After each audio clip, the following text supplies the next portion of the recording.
በኦሮሚያ ክልል በተለይ ደግሞ በሻሸመኔ ከተማ በኮሪደር ልማት ምክንያት የመብራት መቆራረጥ በተደጋጋሚ እየተስተዋለ ይገኛል። በዚህም ምክንያት የሻሸመኔ ነዋሪዎች እያማረሩ ነው። ከዚህም ጋር ተያይዞ በመንገድ ቁፋሮ ምክንያት እየፈነዱ ስላሉ የውሃ መስመሮች የሻሸመኔ ነዋሪዎች በምሬት ላይ ይገኛሉ። ይህንንም በዝርዝር ልታስመለክተን ባልደረባችን አቶ ሊጋ ቦታው ትገኛለች።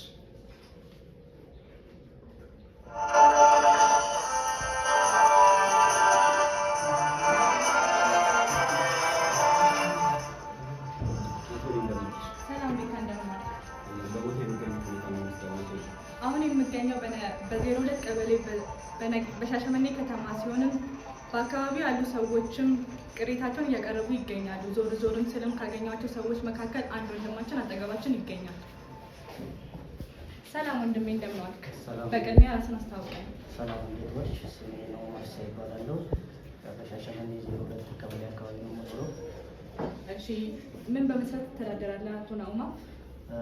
እዚህ ሰፈር አነስተኛ ምግብ ቤት አለን። ነገር ግን በኮሪደሩ ልማት ምክንያት በተደጋጋሚ እየጠፋ የማስቸገረን የማብራትና የውሃ ችግር ስላለ ስራዬን በአግባቡ መስራት አልቻልኩም። እሺ አቶ ናኡማ፣ ማብራት ከጠፋ ስንት ጊዜ ሆናችሁ? 2-3 ወር ገደማ ይሆነናል። እሺ፣ ስለነበረን ጊዜ እጅግ አድርጌ አመሰግናለሁ አቶ ናኡማ።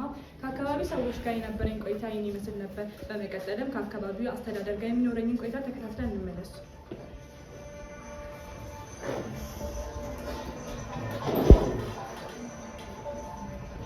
ሰላም አቶ ማይታ፣ ስላገኘሁ ደስ ብሎኛል።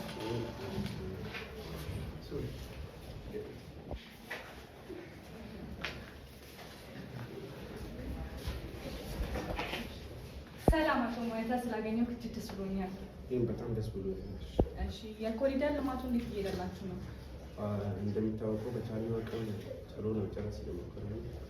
እሺ፣ የአካባቢ ሰዎችም ቅሬታቸውን እያቀረቡ ይገኛሉ። ስለዚህ ጉዳይ ምን ትሉናላችሁ? በመጀመሪያ የአካባቢ ነዋሪዎችን ይቅርታ እንጠይቃቸዋለን።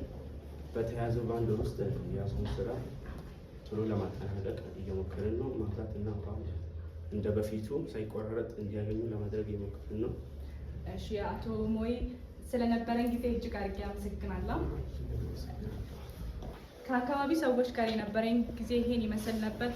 ወደ ሪፖርተራችን እንመለሳለን። አመሰግናለሁ። ስለዘገባው ከልብ እናመሰግናለን። እኔም አመሰግናለሁ።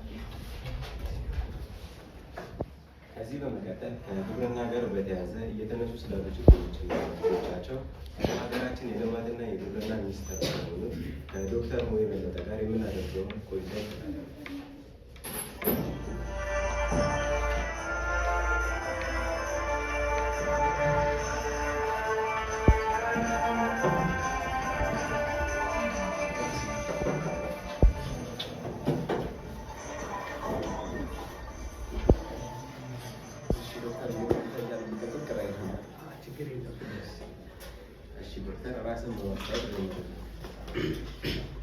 ያው ስሜ ዶክተር ሞይ በለጠ እባላለሁ።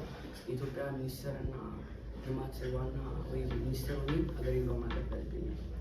እሺ፣ ወደ ዋናው ጉዳያችን ስንገባ ከግብርናው ስራ ጋር በተያያዘ ከተነሱብን ተግዳሮቶች መካከል አንዱ የውሃ እጥረት ነው።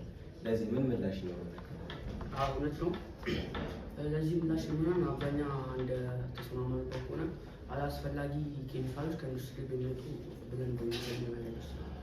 ይሄ እንዴት የውሃ ብክለትና የውሃ እጥረት ሊከተል ይችላል? እውነት ነው። ያው እንደሚታወቀው ሀገራችን እያደገች በመሆኑ የተነሳ አዳዲስ ኢንዱስትሪዎች እና የተለያዩ ፋብሪካዎች የተሰሩ ይገኛሉ።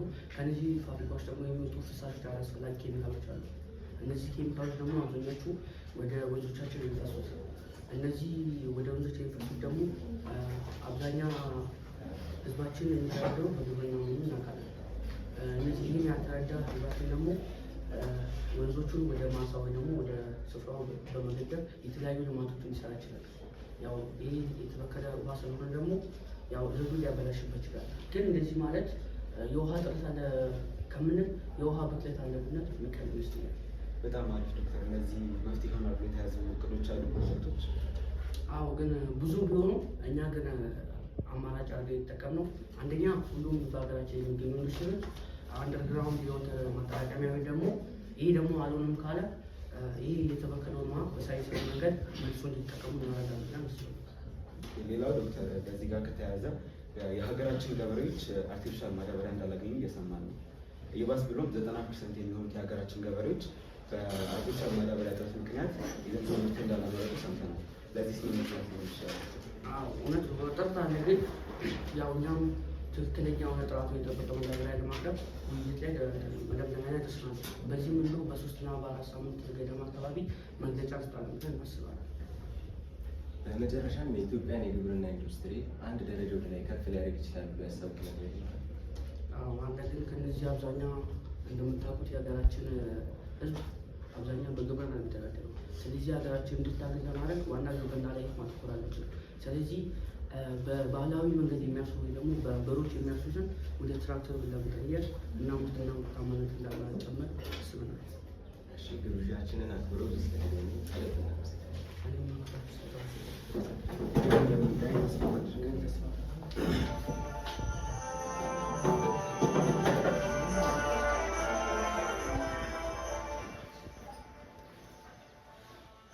ውድ ተመልካቾቻችን ከዚህ በመቀጠል ሙባረክ እና አዲሱ የአየር ትንበያ የሚያቀርቡ ይሆናል። በቀጥታ ወደ እነሱ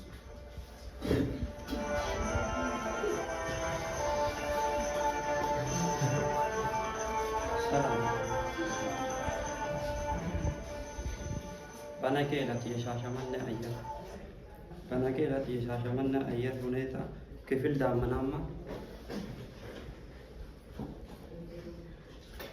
ዳመናማ እንደሚሆን ተቀምጧል።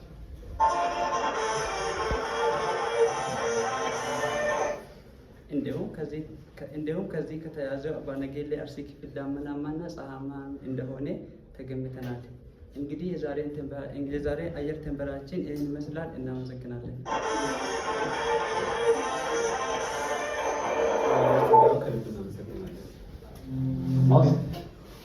ውድ ተመልካቾቻችን እንዲህ እያለን ወደ ማጠናቀቂያው ደርሰናል።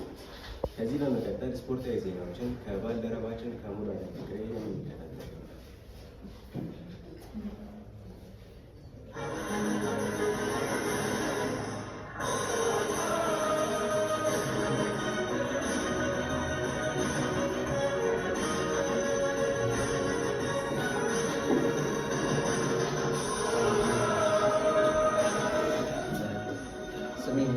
ይባላል።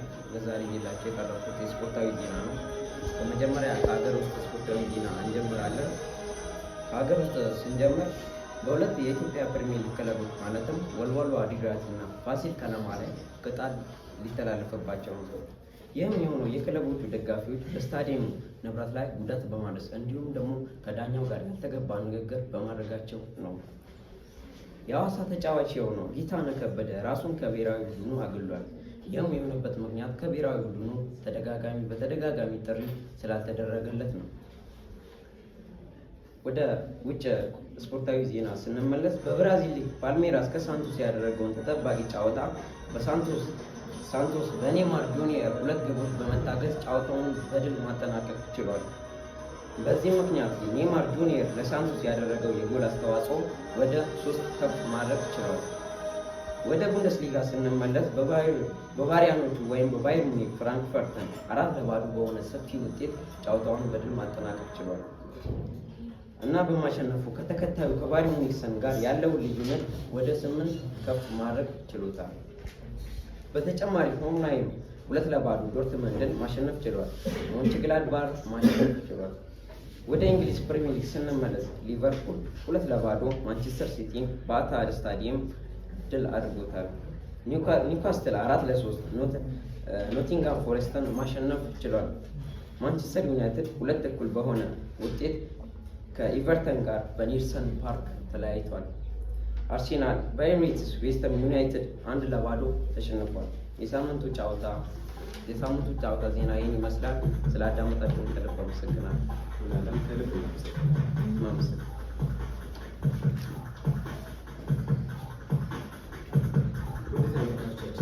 ዘገባችን ይህንን ይመስል ነበር። በሳውንድ ሲስተም ምልኬታ ከድርና ዜናዎችን አስተዋጠር ወደ እናንተ ስናቀርብ የነበር ነው። እኔ ቤካሰውና አታናናለን። እስከ ሳምንት መልካም